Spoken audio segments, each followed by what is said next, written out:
Well, look at that. Kamala Harris has lost the election. Donald Trump has won the election in a very, very impressive landslide victory for the Republicans and for Donald Trump. Not only is he becoming now the 47th president of the United States, but also the 45th president, which hasn't been done in many, many years. And so, an absolutely massive, crushing victory.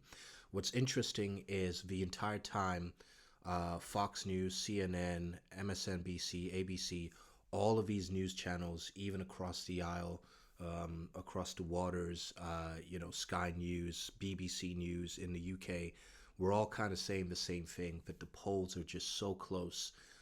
Anybody could win it, but it's going to be neck and neck all the way to the finish line. And what ended up happening was the poll was completely wrong. Every single poll that was out there was completely wrong. And Donald Trump is going to be on January the 20th of 2025. He is going to be the next president of the United States and serve yet another 4 years. What will happen in those 4 years?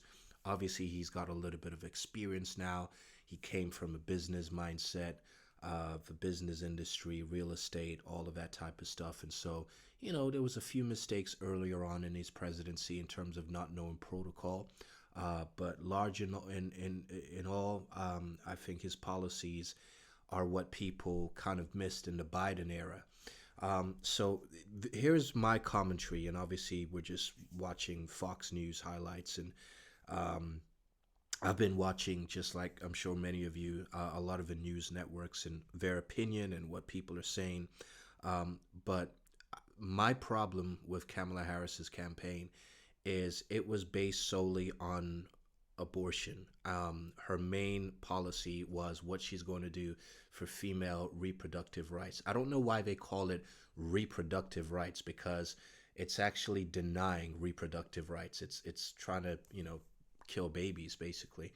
And anytime she was asked about her policies, she would deflect and start talking about Trump's policies. This is what Trump has done. This is what Trump's not doing. And regardless of how you feel about the rhetoric that comes from Donald Trump, you got to remember what changes people's lives is policies. What you should vote for when it comes to any election is the policies of a candidate, not the rhetoric, not what they say, not, some of the things that they've done in their past or whatever. It's the policies. And, when you're living in America and you're working a job, a minimum wage job, or a paycheck to paycheck job, in other words, you have to depend on your next paycheck in order to get paid. If you don't get paid in your next paycheck, then you're gonna struggle, right? And a lot of Americans, that's where they were. And so when you're picking between two candidates, one is talking about, hey, all I want to do is make sure that women can have abortions.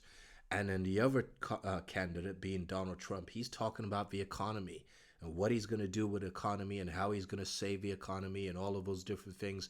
That resonates to the majority of people in the population. When you take just a woman vote by itself, most women in America, okay, women in America, when they get pregnant, it is a planned pregnancy, or it's a pregnancy they plan to keep. So when you're building an entire campaign that's just based on abortion, you're kind of shooting yourself in the foot. Okay, so it's quite interesting that that's what her whole campaign was about. You can have all the excuses. She didn't have enough time to, build the campaign, and, Biden should have quit earlier, or maybe Biden shouldn't have quit in the first place. I don't know all of that. But I think her strategy was completely off. Obviously, in many ways, it's a great victory for Christians, because a lot of the policies that Trump intends to impose are very pro-Christian. So again, we'll see what happens. But that's my initial response and reaction to the election results and exactly what took place. So we'll just have to see what happens. But it's very, very interesting, and we got to watch this space. So I'm going to upload a couple of more political videos. Remember the high cost of following Jesus, coming out May 2025.